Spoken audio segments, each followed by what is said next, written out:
Hey everybody, happy Monday. This is Christy, owner of Body Essentials, Personal Training and Wellness. And here we are in the last week of the first half of 2021. Indeed, the second half of 2021 starts officially on Thursday. So being a pretty intentional person that I am this week in all of our workouts, trying to dial it back a little bit. Go back to some basics and review.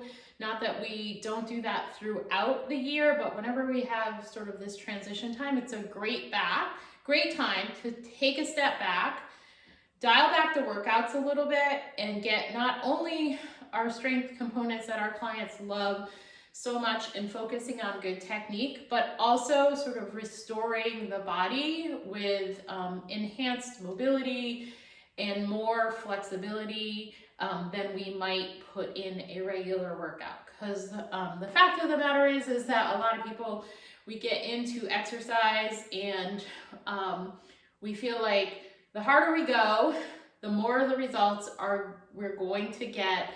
The more sweating, the more panting that we're doing, the more beneficial that is to our body, which is all well and good, and it is fun.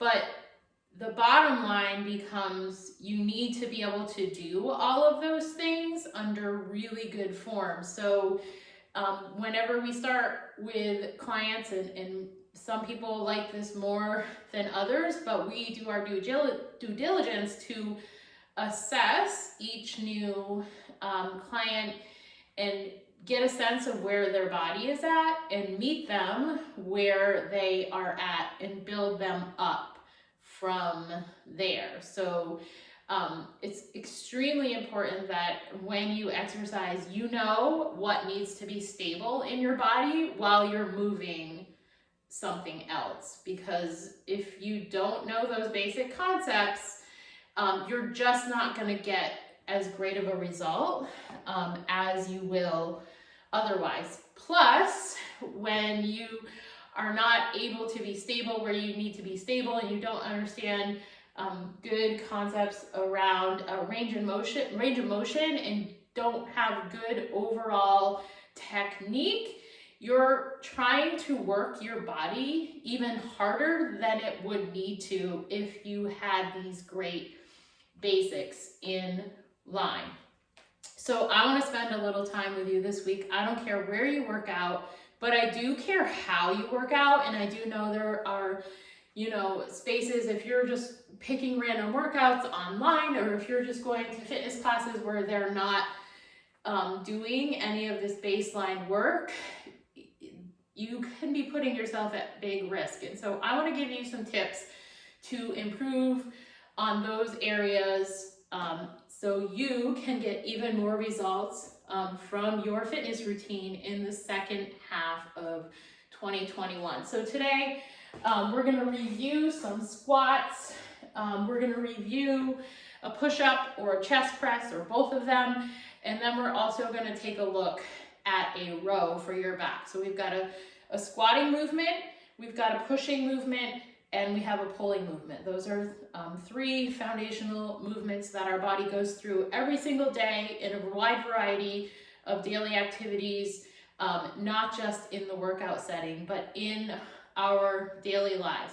So let's go ahead, and probably most important to me is how we stand, and it's just not taking it for granted and standing on 2 feet, but how we can really increase the quality of our stance when we're exercising, and specifically for this, when we are squatting. And when we do this well, it allows us to lift even heavier weights. And quite frankly, in my opinion, heavy weights is the way to go. You're going to change the shape of your body and get those body composition goals that I know, especially women, but also men, are looking for it. And it all starts with a good setup. So I'm going to grab my weight, my good challenging weight for a squat, and I'm going to use the goblet squat as the purpose for this. All right, so I'm going to grab the weight For your squat stance, feet just a little bit wider than hip distance apart, okay? And you're not just gonna stand here and then just go into your squat. From there, press your feet down into your surface and then spread them out on the floor like you're trying to rip a piece of paper under your feet. Do that, feel the tension increase right up to your hips and feel your core, your abs fire just a little bit more, okay? That is the key, and being able to maintain that once you add the motion of the squat. So I'm gonna step sideways now, reset that position so you can watch here. Goblet squat, you wanna hold your weight in the front of your body, right in at your chest, under your chin, and then when we squat, we push back, we sit down. And then we rise up, driving through the heels, and squeeze. Okay, so notice where my knees are, behind my toes, tracking over midfoot. They're not falling into the midline. My feet are super solid on the floor, and my range of motion is 90 degrees or below, which is another important concept, which I call use it or lose it. There are some people, your body is just not ready to be able to go that low, and that's fine. We're gonna meet people where they're at with that and then kick it up from there. But once you have the hip stability, the mobility, you've got the knees down, and you also have got the ankle mobility, we can work on that range of motion. And that's what we do as we go through the weeks and months and years. Because even with our clients, if we don't give them those reminders on a regular basis, people get in a comfort zone.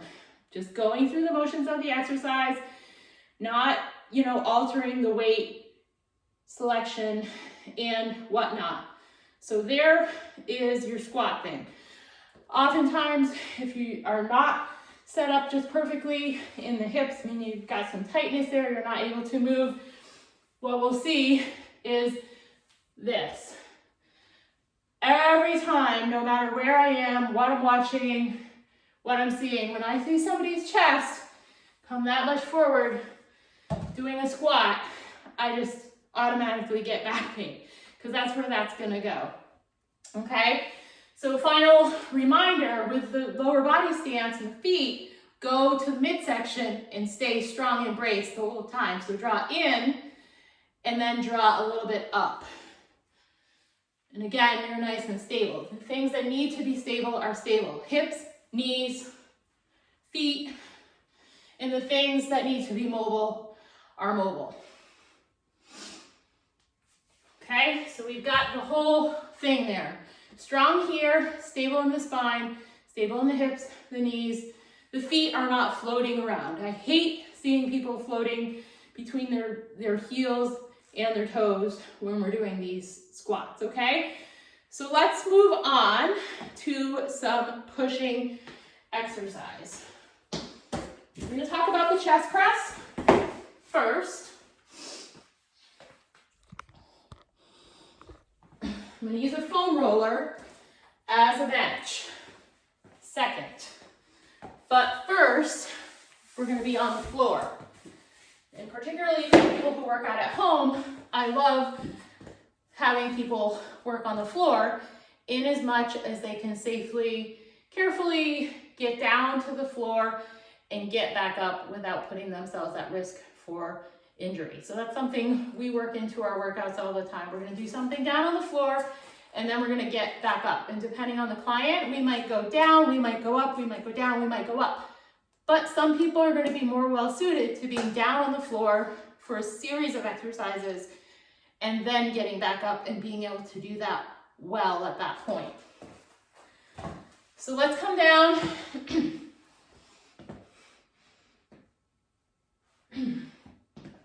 So feet flat on the floor is what I prefer.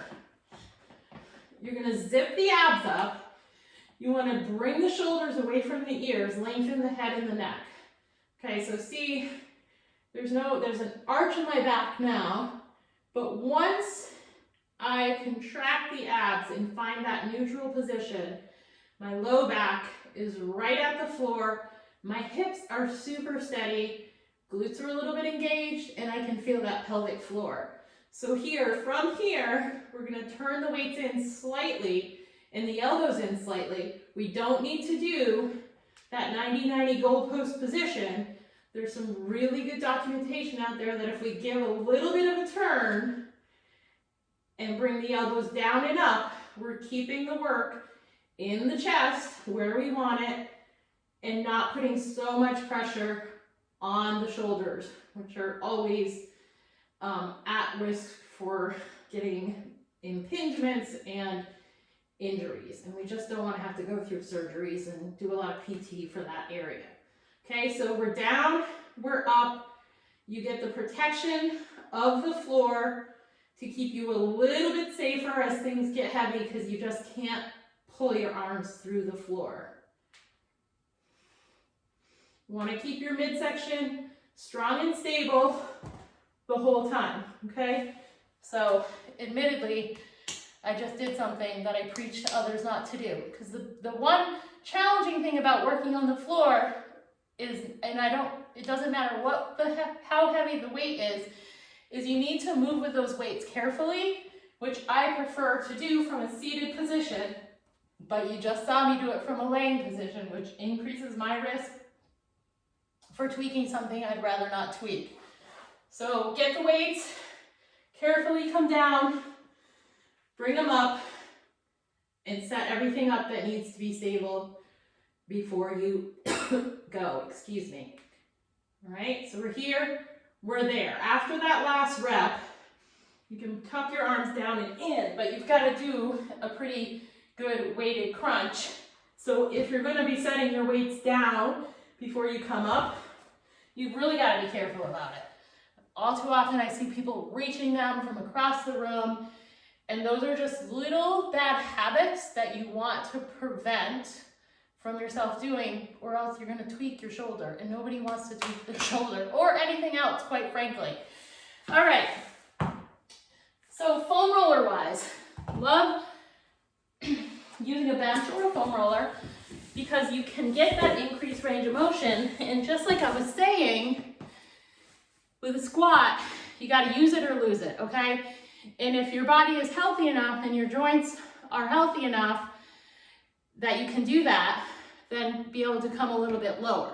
So let's get the weights again, carefully.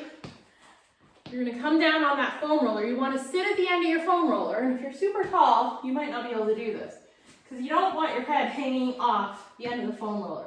If you have a short foam roller, you won't be able to do this either, but once you're there, you've got the weights up, neutral position, nice and strong at the abs, and now I can come down and get even more range of motion than when I was on the floor. And because I've got healthy joints, elbows, shoulders, and I can keep myself strong while laying on a round cylinder, I can press from here. And my body is saying, thank you very much. May I have another of that increased range of motion that's going to give me exactly what I want, to be strong, to be stable as I continue to age. All right, so let's talk about the back and a rowing movement. I'm going to show you on the TRX first. You might say, well, I don't have a TRX, this isn't relevant to me, but I'm trying to drive home a different point about range of motion of the arms. So if you have a TRX, you're doing a row from the fully shortened position. We're going to step back with arms straight. We're going to walk our feet under. So if you work with a TRX, you know the more directly under the anchor point you are, the harder the move. That's how you control the intensity. Not through more weight, but through that angle. All right, from there, shoulders away from the ears. Body is nice and straight. So you're tucking your tailbone, zipping up the abs, and then you pull. So notice my elbows are coming past my back. And I'm squeezing my shoulder blades towards each other, engaging all those muscles that are attached to the shoulder blade, while keeping my spine stable, my feet sturdy, and my head aligned the way it should be at the very top of the body. And I'm not pulling my neck forward, and I'm not dropping my hips as I come out, and I'm not arching my back as I come in. Okay, so everything is just A-okay, and the elbows are getting past the back. Oftentimes what I see, whether it's on the TRX or doing like a bent over dead row, is that people are, selling themselves short, and they might just come to here. You have got to get uncomfortable to get benefits, okay? You need to be comfortable getting uncomfortable if you really want to get results from your fitness programming. So if we do a row with the dumbbells, first of all, you're going to bend your legs. You're going to lift with your legs, not with your low back. You're going to engage your abs. And then with feet at hip distance, we're going to tip at the hips. We're going to talk more about the hip hinge on Wednesday, but you're going to tip at the hips. You want your back to be nice and straight. So you're going to squeeze your abs in, shoulders down, and pull.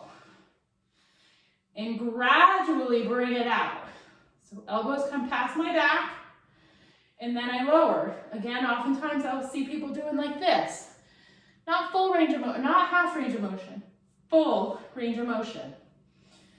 Okay, and that's half a rep. This is the other half of the rep. So when I say on the last rep, it's the last rep, you don't just go here and then just finish the exercise. That's only half the rep. So tip, pull, gradually come out, because the other thing I see often is just pull and then just release. Well, that is just no good, okay? So it doesn't matter if you're lifting 20 pounds or 10 pounds. I'm not gonna say below 10 pounds because the back is a big muscle. The chest is a big muscle. The legs are very big and energetic muscles. So teeny tiny weights is not gonna get it done for you, all right? It's one thing if you're very much a beginner, yeah, we're gonna start with some body weight, but we're not gonna go body weight to 1 pound or body weight to 3 pounds.